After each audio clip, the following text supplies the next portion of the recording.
मामा जी, आपने मुझे यहाँ क्यों बुलाया है? बहू में बाजी हार गया। राज ने आशिकों की तरह अपना दिल माला के कदमों में रख दिया है। अब वो माला को मरने नहीं देगा।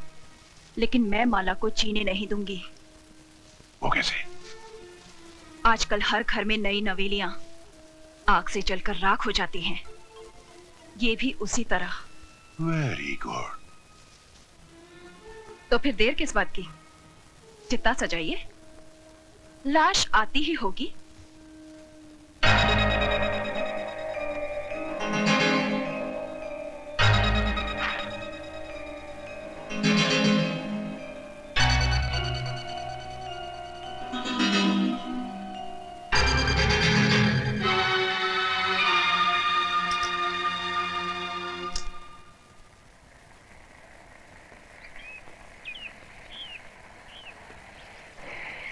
वो लोग आ गए।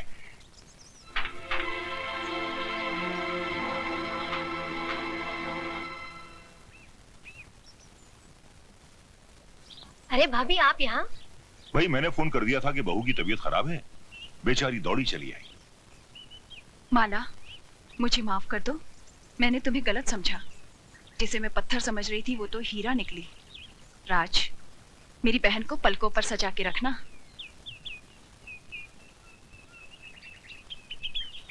आप लोग बैठिए, मैं चाय बना कर लाती हूँ।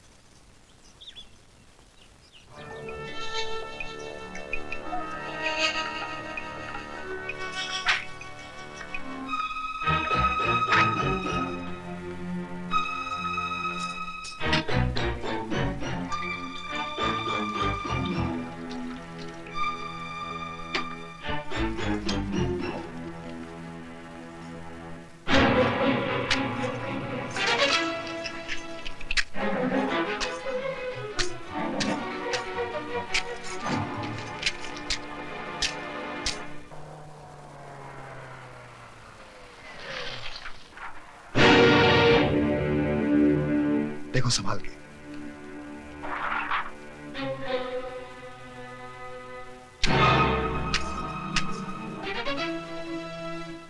अरे दीदी, तुम यहाँ कैसे?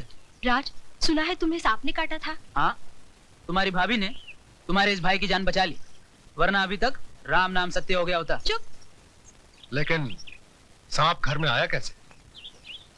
वकील साहब, सांप आपके कानून को नहीं मानता। वो अपनी मर्जी से कहीं भी आ जा सकता है।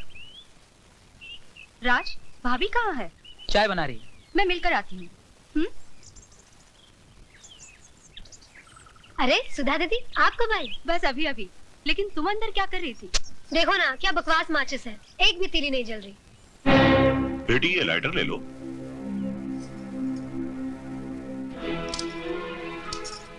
माला, दे दो ये लाइटर मुझे। ये तुमसे नहीं जलेगा। तुम जाकर बैठो, चाय मैं बना कर लाती हूँ।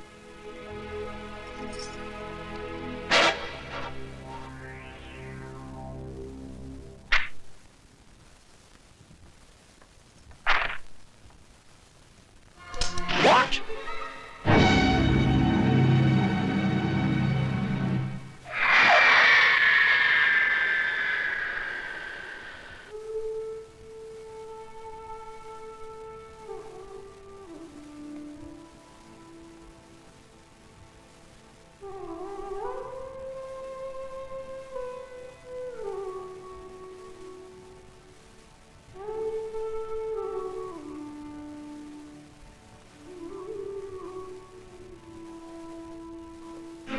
हमारी तो पूरी कोशिश थी कि इस तस्वीर की जगह माला की तस्वीर हो, पर वो हरामजादी न जाने कौन सा अमृत पीकर आई है कि मरने का नाम ही नहीं लेती।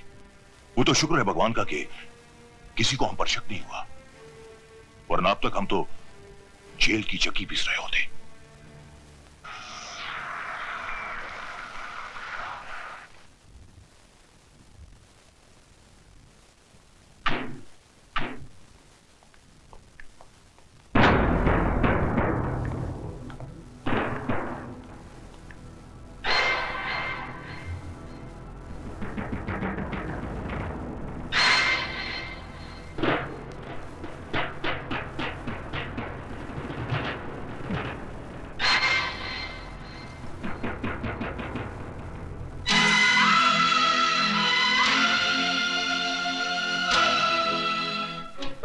गए बरखुरदार? अपनी महबूबा का दामन थामे हुए आगे बढ़िए।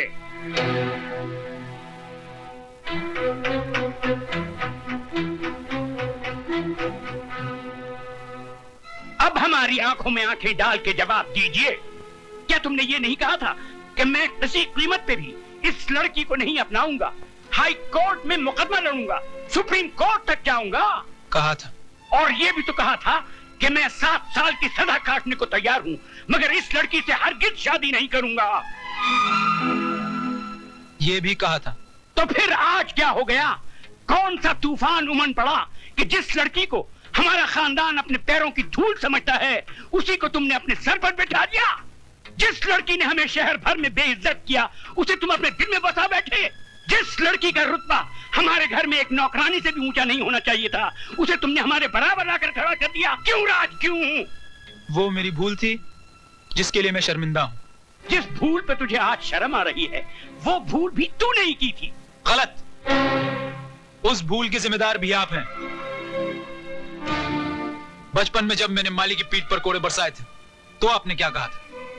हम अमीर हैं, यह हमारा पैदाइशी हक है कि हम जुल्म करें। वो गरीब है, जुल्म सहना उसका मुकद्दर है। गरीब और अमीर की खाई मेरे दिलो दिमाग में किसने खोदी? आपने। पैसों की तलवार मेरे हाथों में किसने थमाई? आपने। इंसान को इंसान न समझने की तालीम किसने दी? आपने। वाह भांजे वाह, वेरी गुड, वेरी गुड। तुम्हारी बातें सुनकर मुझे अफसोस नहीं हुआ बल्कि खुशी हुई कि तुमने बोलना तो सीखा। अल्फाज जरूर तुम्हारे हैं लेकिन जबान इस नागिन की है। मामा जी, तुम्हारी रगों में कल तक मेरी बहन का दूध और मेरे जीजा जी का खून दौड़ता था, लेकिन इसने तो अपना पूरा जहर भर दिया तुम्हारे जिस्म में। जिस देवर ने कभी अपनी भाभी से ऊंची आवाज में बात नहीं की थी, वही आज अपने बाप से बदतमीजी कर बैठा। सारे फसाद की जड़ ये है, ये जिस दिन से इस मनहूस ने इस घर में कदम रखा है, कौशल्या जैसी नौकरानी हमारी चौखट पर थूक कर चली गई और मेरी प्यारी भांजी सुधा भगवान को प्यारी हो गई। अरे जन्म जली, क्या तू पूरे खानदान को निकल कर ही जाएगी? उठाकर फेंक दो इसे घर से बाहर। खबरदार जो किसी ने भी। क्या करेगा तू? मैं भूल जाऊंगा कि आप मेरे बाप हैं और मैं आपका बेटा। तो क्या मुझ पे हाथ उठाएगा तू? उठा, उठा, बदतमीज, उठा, उठा ना, उठा। सबसे पहले मैं इस फसाद की जड़ को बाहर निकालता हूँ। ऐसी गलती मत कीजिए कि लोग आपको राय बहादुर कहना छोड़ दें।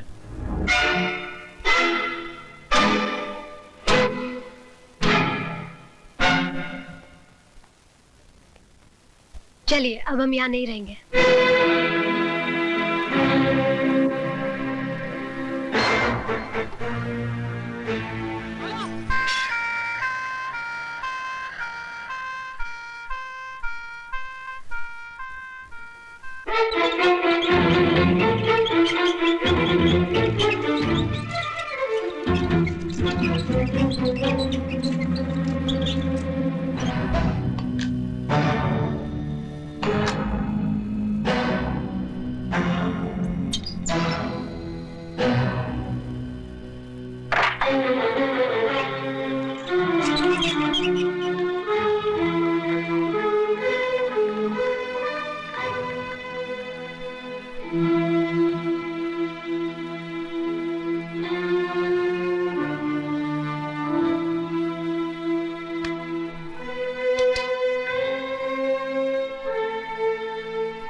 डॉक्टर साहब, मेरी माला बच जाएगी ना?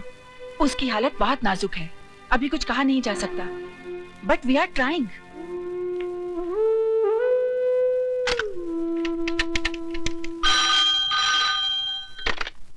हेलो इंस्पेक्टर खानिया। इंस्पेक्टर खान, मैं ज्वेल हॉस्पिटल से डॉक्टर सुष्मिता माथुर बोल रही हूँ। एक केस रिपोर्ट करवाना है, injury of the skull. Case बहुत सीरियस है। किसको चोट लगी है? मशहूर इंडस्ट्रियलिस्ट राय बहादुर जी की बहू माला को। माला को? जी हाँ। मैं अभी आता हूँ। डॉक्टर, पेशेंट की पल्स सिंक हो रही है।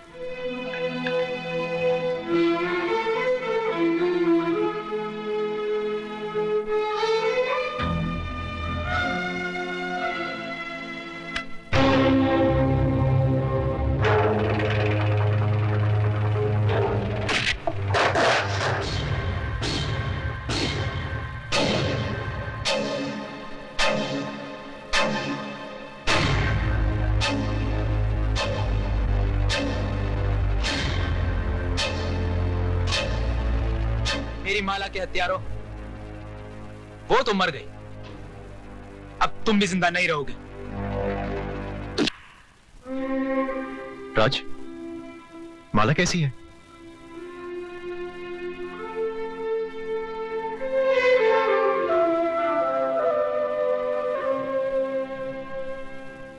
राय साहब, आप फौरन मामा जी और शारदा देवी को लेकर शहर से बाहर चले जाइए। मैं कोर्ट में साबित कर दूंगा कि वारदात के समय आप लोग शहर में थे ही नहीं। नहीं। हेलो, राय बहादुर के कानूनी दलाल, दे फोन मेरे बाप को। राज। मिस्टर राय बहादुर, अगर मेरी माला को कुछ हो गया तो समझ लेना तुम्हारा छोटा बेटा मर गया। साथ में बड़ा बेटा भी मर गया।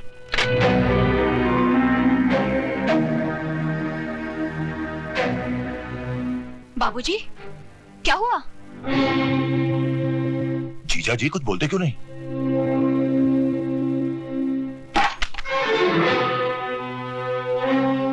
राय बहादुर साहब, कहां जा रहे हैं आप? हॉस्पिटल।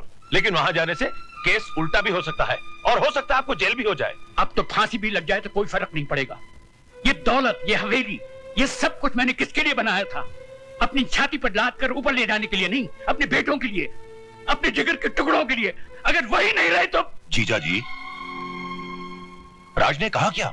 सिर्फ राज ने ही नहीं, मेरे दोनों बेटों ने इस बरसों की मेहनत से बनाई हुई हवेली को एक ही ठोकर में रेत के घिरौने की तरह बिखेर दिया।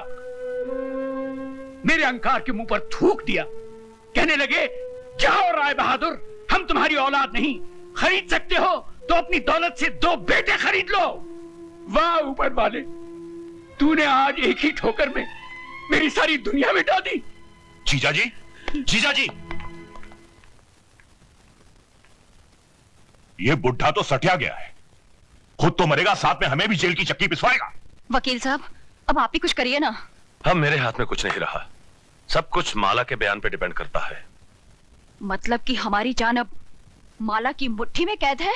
बिल्कुल।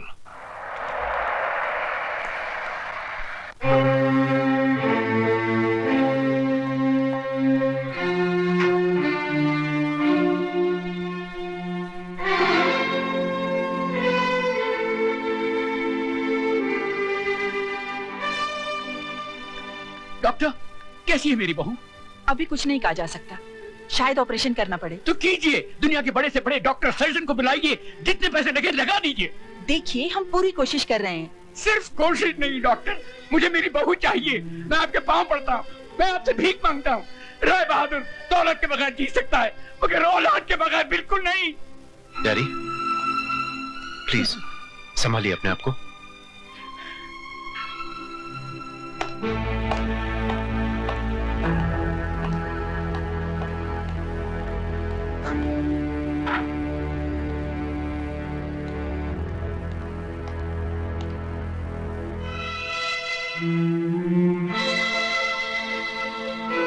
मुझे माला का बयान लेना है। आप बाहर इंतजार कीजिए, जब ये होश में आ जाएगी मैं आपको बुला लूंगी। ओके।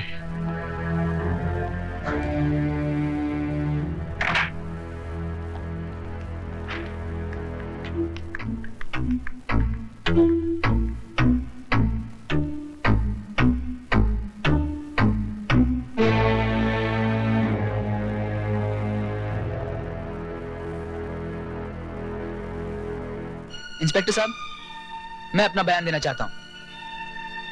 आज सुबह सुबह मेरा और माला का झगड़ा हुआ और गुस्से में आके मैंने उसके सर पर। इंस्पेक्टर साहब, गुनहगार ये नहीं, मैं हूं। ये आप लोग क्या? तुम चुप रहो जी, दोनों फांसी पर खुद ही चढ़ते हैं तो चढ़ जाने दीजिए। इनके मरते ही करोड़ों की दौलत हमारी हो जाएगी।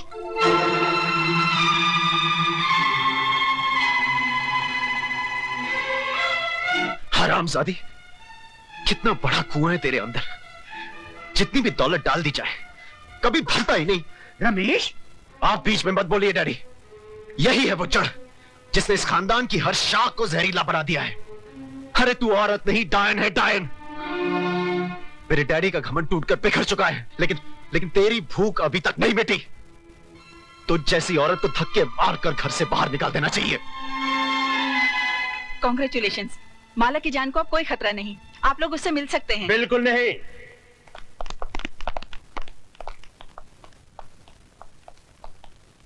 जब तक इंस्पेक्टर खान माला का बयान नहीं ले लेता, आप लोगों में से किसी को भी अंदर जाने की इजाजत नहीं है।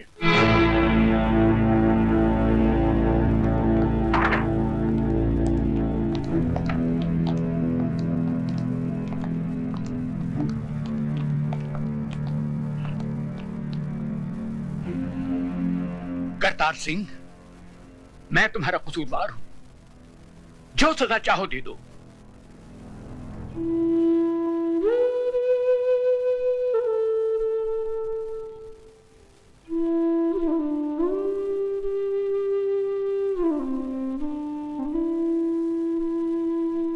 माला,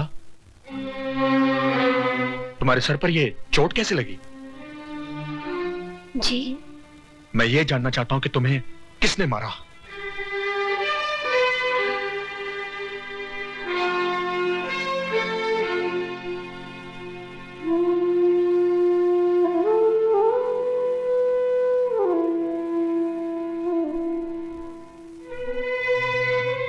इंस्पेक्टर साहब, मुझे किसी ने नहीं मारा।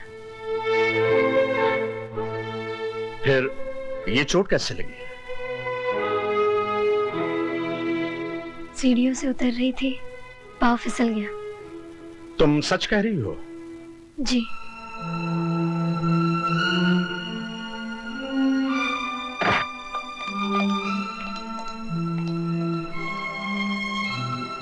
माला का कहना है कि पांव फिसल जाने से उसे चोट लगी है, इसलिए अब कानून को किसी पर कोई शुबा नहीं।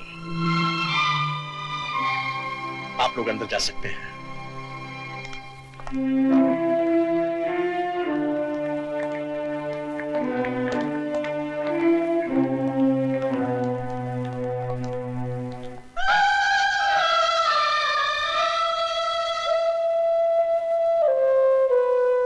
माला, मुझे माफ कर दो बहन। ऐसा मत कहो। एक औरत से उसका सुहाग छीनने की जो मैंने गुस्ताखी की है, वो तो माफी के काबिल भी नहीं है। गलती इंसान ही करता है, भगवान नहीं। शाबाश बेटी, तुमने हम सबको माफ करके ये साबित कर दिया कि इंसान पैसों से नहीं, परवरिश से बड़ा होता है। और देखा पुत्र, ऊपर वाले के घर में देर है, अंधेर नहीं। दारजी, मेरी शादी हो गई, घर मिल गया, घर का सुख मिल गया। बस एक ही शिकायत है। लेकिन क्या पुत्र? मेरी बारात नहीं आई। ओए राय बहादुर, क्या बोलता है? अब राजा की आएगी बारात।